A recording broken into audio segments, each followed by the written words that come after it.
Okay, everybody, so welcome to Placements. Thank you all for coming. So what we're going to be chatting about today is placements. Now, we call it the great unknown because it's the hardest thing in doTERRA to get right, because you're never actually going to definitely get it right. It's something that we can do a best educated guess at, and that's what I'm going to teach you tonight. But all the strategy in the world doesn't take over human nature, and people deciding that they want to quit, or they don't want to do it anymore, they want to go slower, or etc., or it's not what they thought it was.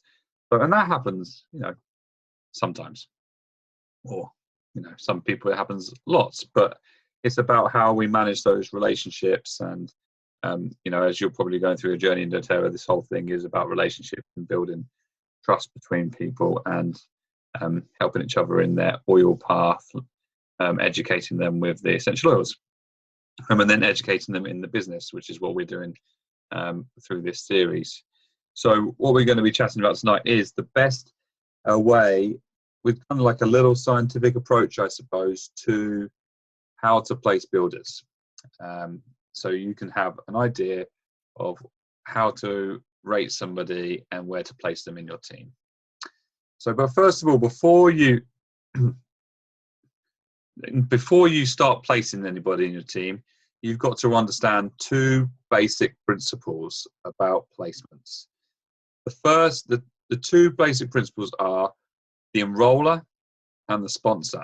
And they're also principles, but they're also people, as in you can be an enroller and you can be a sponsor.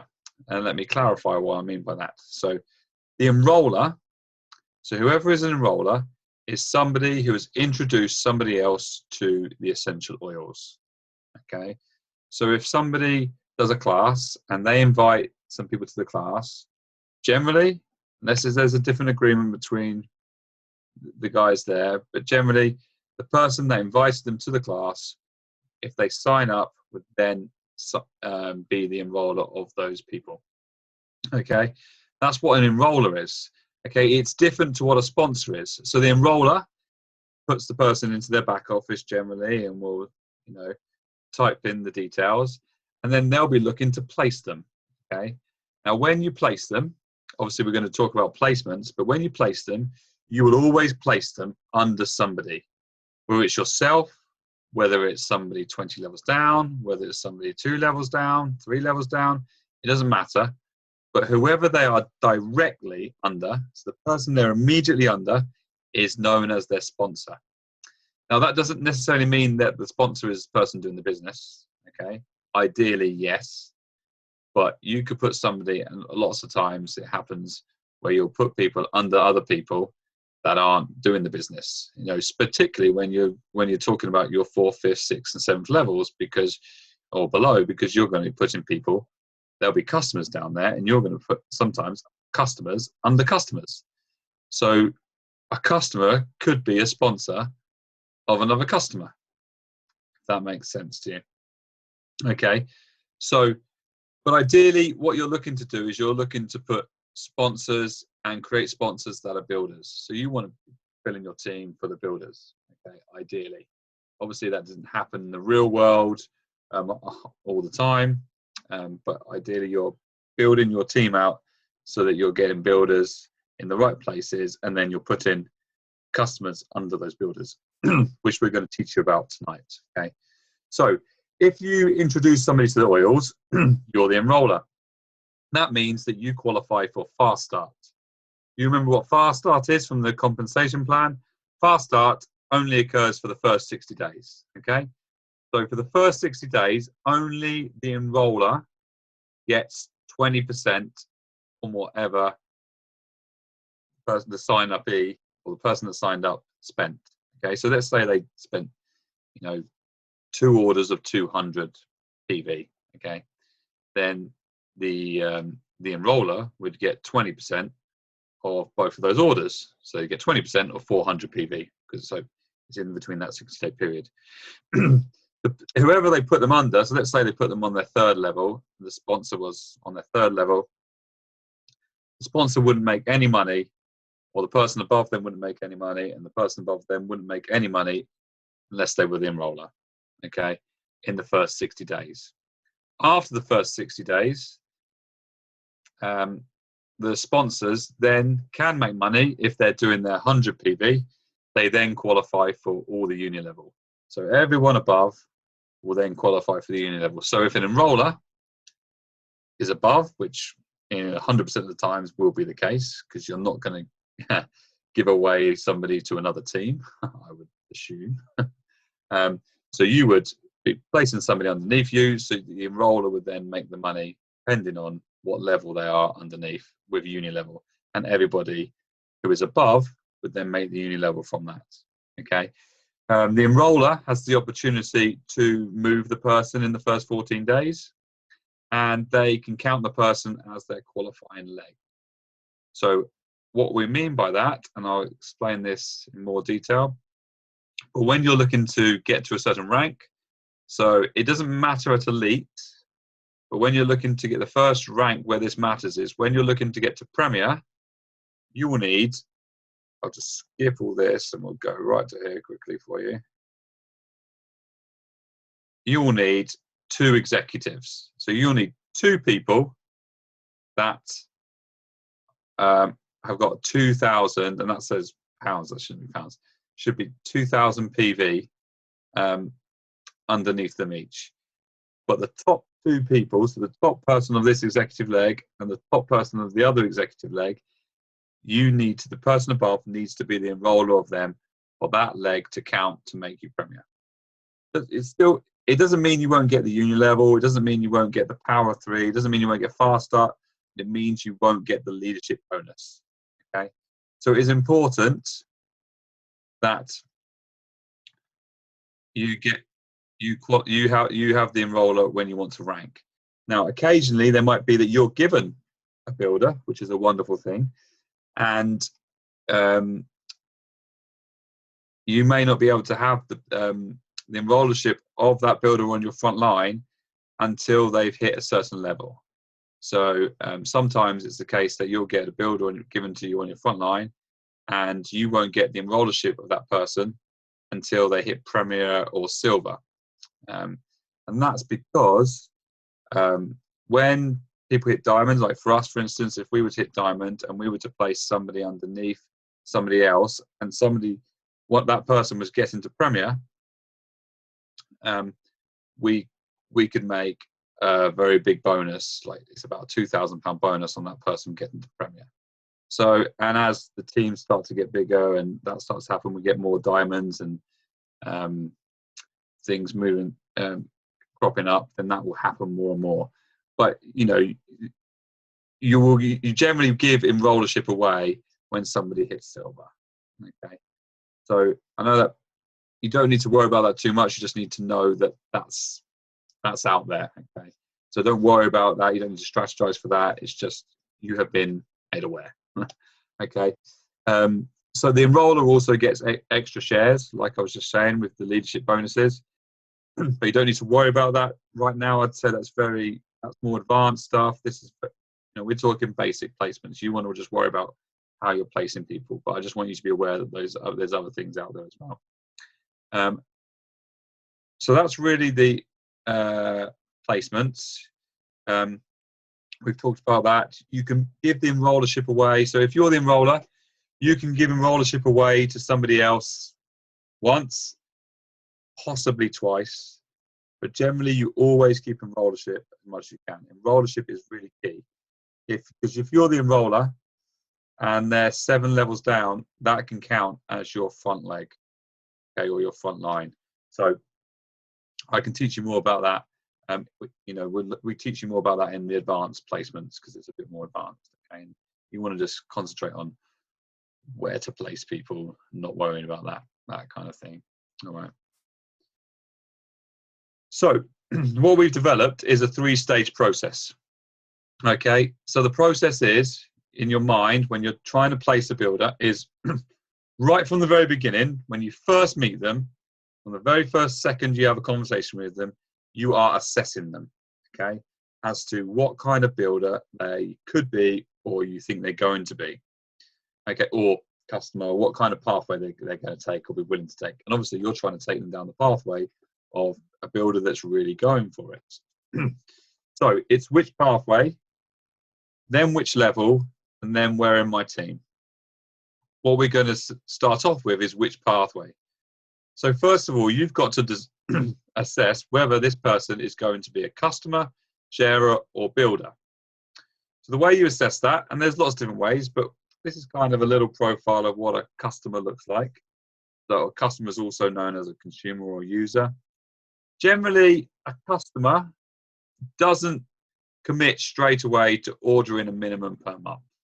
Okay, they generally won't commit to an LRP order. Now, some do, you know, and we're getting more and more that are, but generally they're not as much.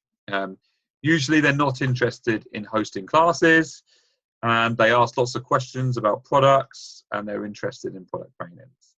So you kind of, a customer is very easy to suss out, okay? It's quite, you know, 90% of everybody we meet is a customer, okay?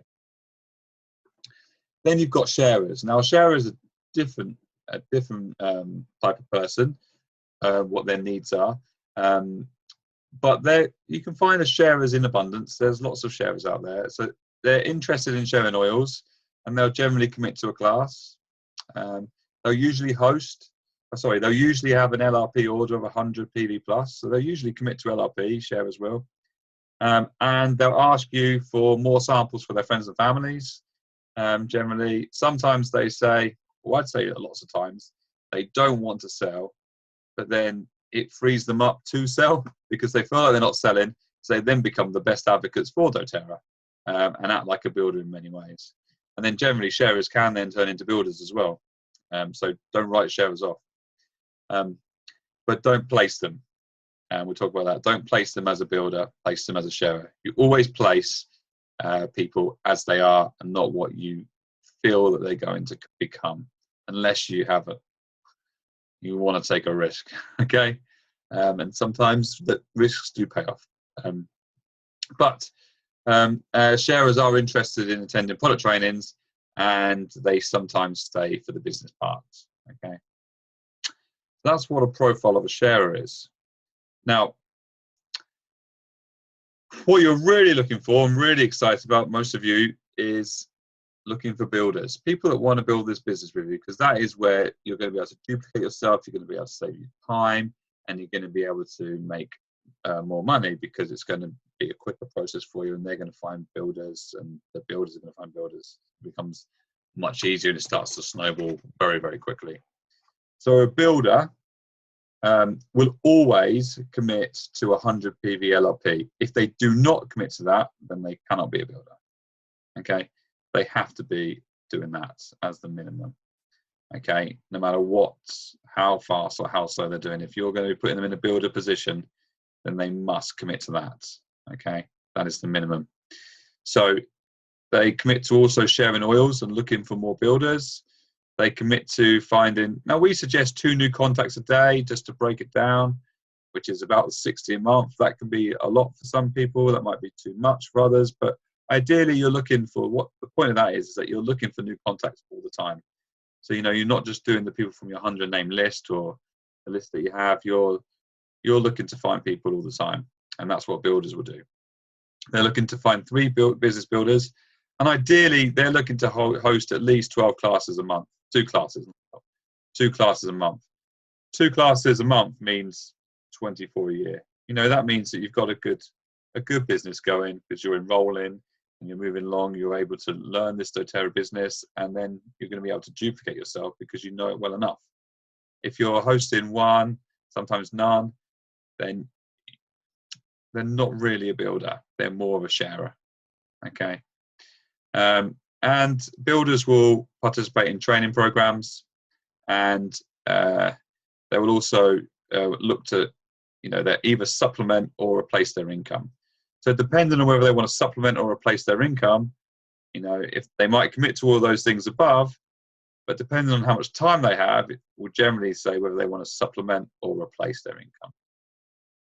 So, what is a builder?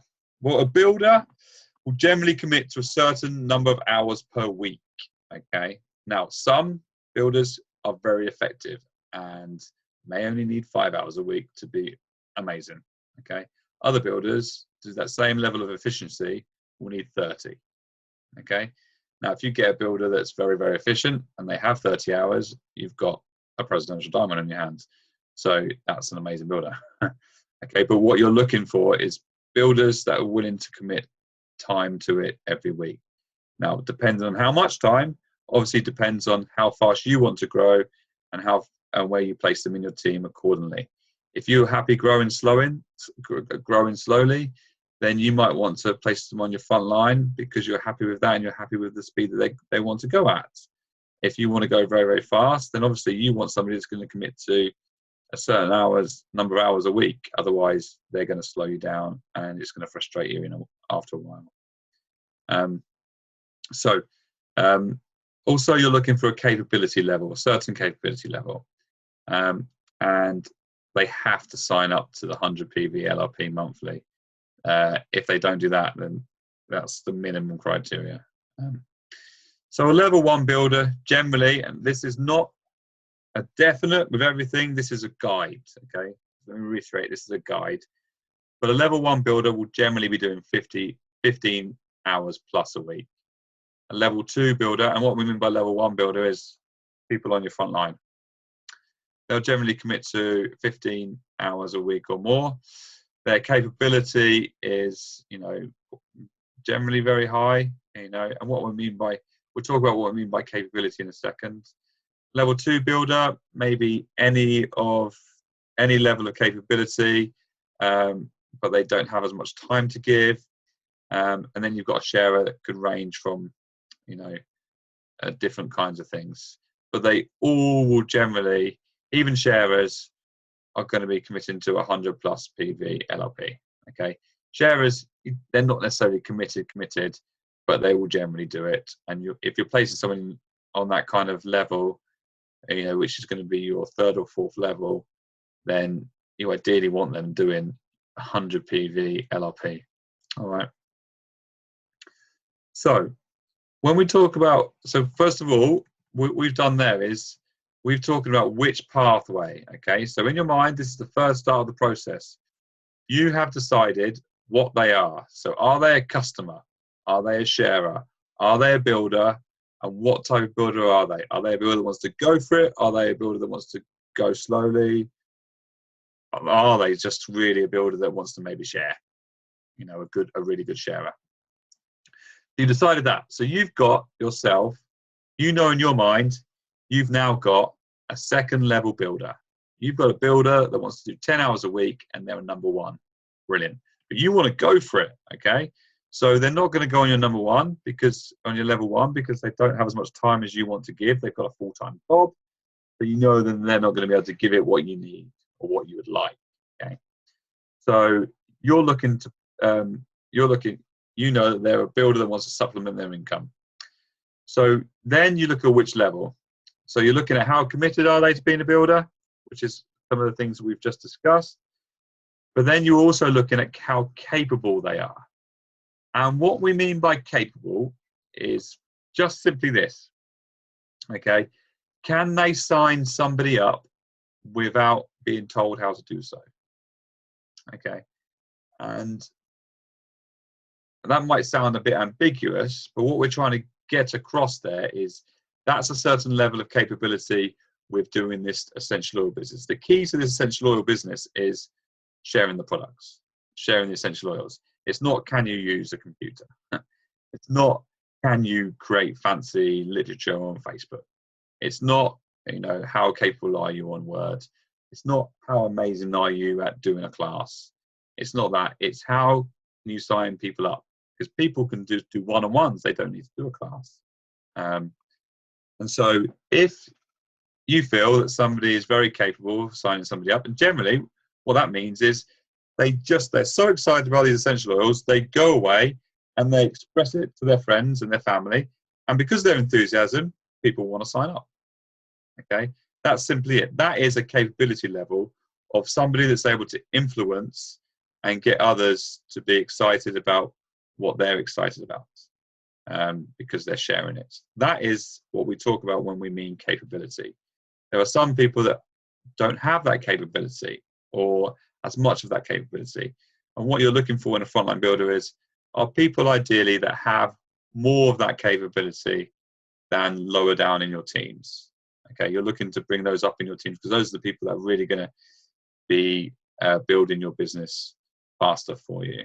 Okay, so if you've got a committed builder and somebody that's very capable, as in they can sign people up with their enthusiasm and excitement, and and then they've got lots of other gifts, whatever that might be, then you've got a frontline builder.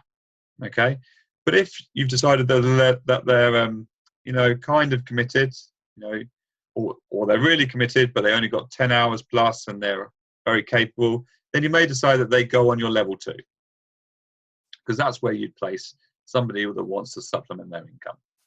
Okay. Then if you've got either committed or capable, so not really of both, then they're probably a sharer, and they would ideally go on your level 3 or level 4. And then if you've got a customer, so they're not a sharer, or they're not, they can go on LRP, but they don't want to share it, or they say they don't want to, they may do, but they don't want to build, then they would generally go on your level 4 and below. Okay. So those are where you place them, and this is a very simple slide to show you exactly where you would place builders and sharers. So level 2, and it's generally builders and sharers close to you, purchasers and customers further away. Builders go on your level 1, builder stroke sharer or supplement your income builder, level 2. Ideally, you'd be having a builder of a level 3 standard, or maybe a sharer on your level 3. Then sharers and customers like LRP customers, definite LRP customers on your level 4. Then you go customers, some level 5, 6, and 7, and you can go lower as well. So now that you've done that, you've decided, okay, I've decided which pathway. They are a level 2 customer builder. What level are they? Well, I know they're a level 2 builder because that's the phrase we use. So they're level 2 builder. You're now deciding, where do I actually place them in my team? So then you go onto your team, and under the graphical tree tab, under team, so it's quite simple, you'll get this diagram. Now it has changed a little bit since I took this picture of it, and this was a year ago. So the boxes are a little bit different, but it shows the same kind of thing, that where you can place people in your team. So you may find that you need a level 2 builder in 3 or 4 different places under your team. So then what you're looking for is, okay, so I've identified the 4 spots that this person can go, and then how you place is by then taking these things into consideration. So first of all, you've decided that they are a second level builder. So they're going to go on your second level. They've got to go under somebody. You've then identified you've got 4 spots that you need for volume to be placed, and where you need a builder, and where your leaders need a builder. So what you then consider is which leader will work with them best. Okay, so then you go, okay, I've got 2 leaders where I need it, and 2 of these people could work with them really well. You then decide, where do I need a builder or the volume? Okay, and you go, well, I need these 2 positions, either of these 2, and both of them would work well. So you then decide who in my team needs a builder or the volume. So maybe you decide, well, which one could do with the boost most, and then you also decide what's best for the new enrollee. So you take all 4 of those things into consideration, and not necessarily in that order, but it can be in any order. But you're looking at all 4 of those things to decide where in those 4 spots or 5 spots or 2 spots, depending on which ones you've identified, that where you could place this person, You use this formula to then decide, okay, this is the best place out of everything I can place this person. So you've got to remember the stages, okay? Which pathway you decide in your mind, these are going to be, and you don't just do it in your mind, you talk about it with your partner, talk about it with your upline. Always check, especially in your first 6 months to year, and continually, I would say, we always have debates still about this. There's no right or wrong way with placements. As long as you've thought about it and you can see into the future, you can see, look into the future as much as you can to kind of predict what might happen and try and figure out what's going on.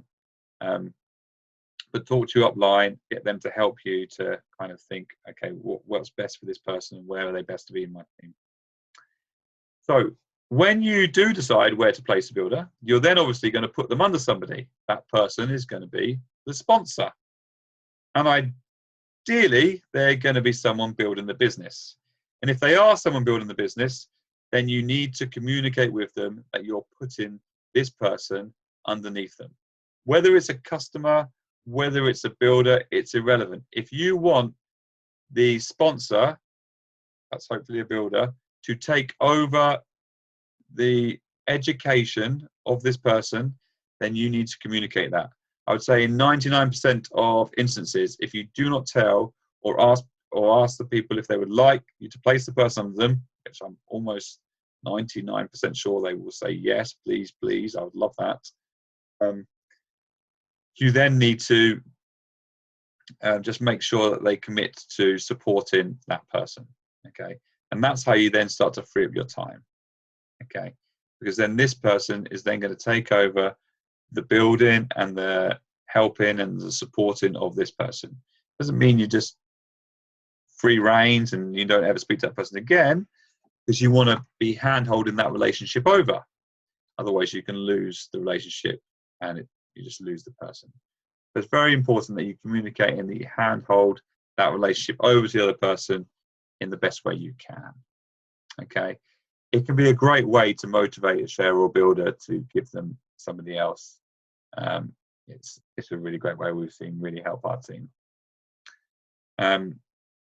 So if you think there are ways, so when we're talking about placements, there are different things that you can do. It's very hard to move people. So ideally you would place them up. So when you sign somebody up, the very best thing to do is to place them in the position which you think they are best from this outset, okay? And then if you change your mind, to then move them again before the 14 days is up. Don't place them on your front line, okay? Because you can forget and then they're stuck on your front line and they don't do anything. Worst case scenario, they're stuck somewhere under something that you didn't ideally want them to be, but it's way better than on your front line, particularly if they're not a frontline builder, and generally most people aren't going to be a frontline builder, okay? So if you want to move people, you go under team and then under sponsor changes and you change it through there. And if you want to know how to do that, then check out the back office training for basic. It's in that.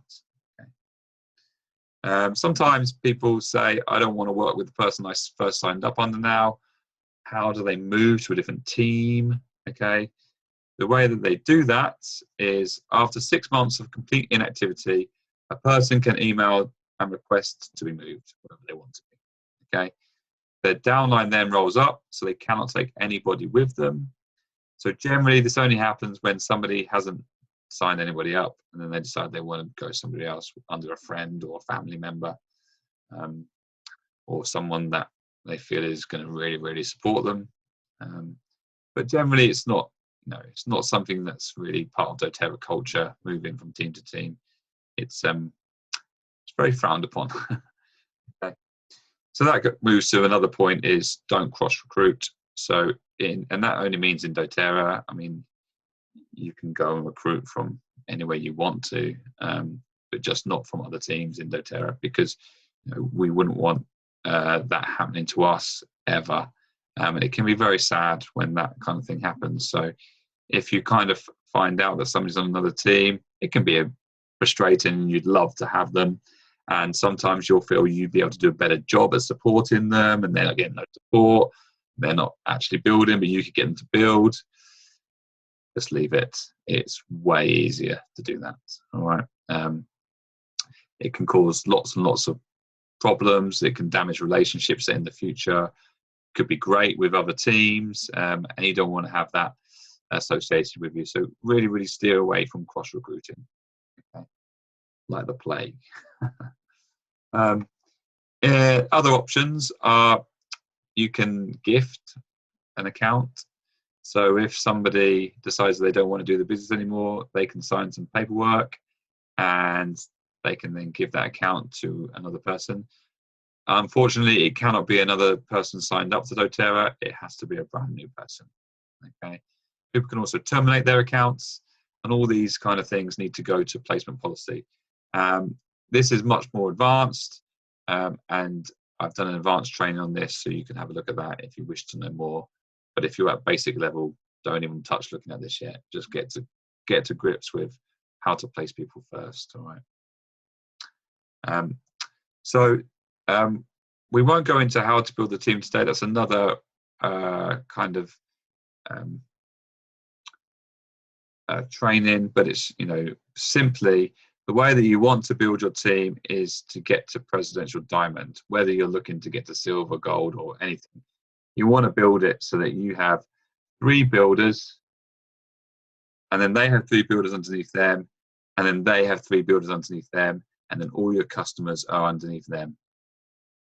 And that's how you build it strong. Now, when you first start, obviously you can't build it perfectly like this. No one has a perfect structure like this, but you're looking to get this structure in amongst your imperfection and trying to make it as concise and consolidated as you possibly can by placing people, by following the method that we've suggested, or there's other methods out there. We found this one works the best. So thank you all for listening. Do we have questions? Have I confused the heck out of you? Let me know.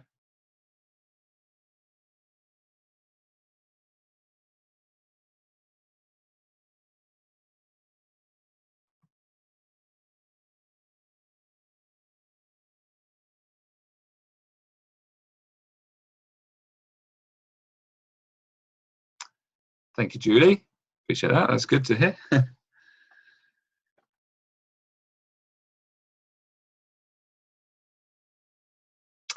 Tonya, you're saying there's somebody who wants to quit and she is close to me. Then that person, if that's the case, that person, you can't be asking that person or talking to that person about it. You don't want to be seen to trying to get her to quit or to move teams. It needs to come from her. She needs to say she wants to move under you without you suggesting that to her. And, and if it happens, I would say it happens. You can tell her the process of what she needs to do if she really, really wants that. But it's not fun. All right. So that's the process, if that's the case. But I would not want that to happen to her. And ideally, what she would do is you would get her to talk to their upline, because if she wants to quit, maybe she's not being supported. Has she asked for support? So tell her to go ask for some support from her upline. If it's not that she just doesn't like her upline, it's a different thing. And most people don't want people on their team that don't want to be there. So they'll be, if we didn't have somebody on our team that didn't want to be there, they really didn't, and we were trying to support them, then they can go if they want to.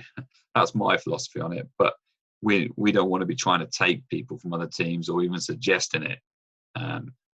You don't want to be involved in any of that. Naz said, when you first enroll, your first enrollee will be on your front line automatically. Correct, Naz. There is nothing else you can do. You have placed perfectly. That's just the way it is when you start, obviously. So if it's a customer, a builder, hey, you get what you're given and you start going from there, and it won't be ideal when you start at all. But talk to your upline, because there's a couple of techniques which you can use to try and limit that. So talk to them about that. I know Louise and Erin will be able to teach you about that.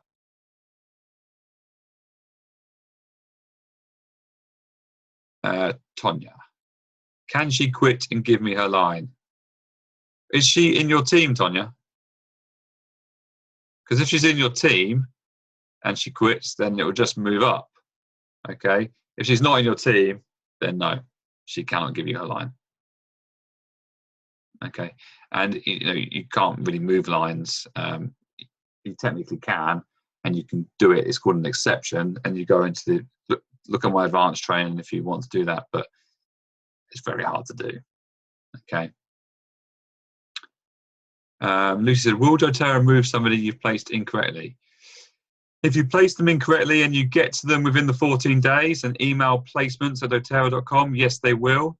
If you've placed them incorrectly and you booked them within, and it's just over the 14 days by a day or two, then yes, they will. Okay. Don't quote me on that because their policies change, but at the moment, yes, they will. We've had it lately. We've actually accidentally placed them in the wrong place and we've asked them to move, and they have. Or we actually did place somebody and we forgot to change them from the place we put them originally, and it was 16 days, and we emailed placements and they moved them. And they said we had to have got to them within the first, I think it was 24 hours after 14 days, and they would do it for us. Okay.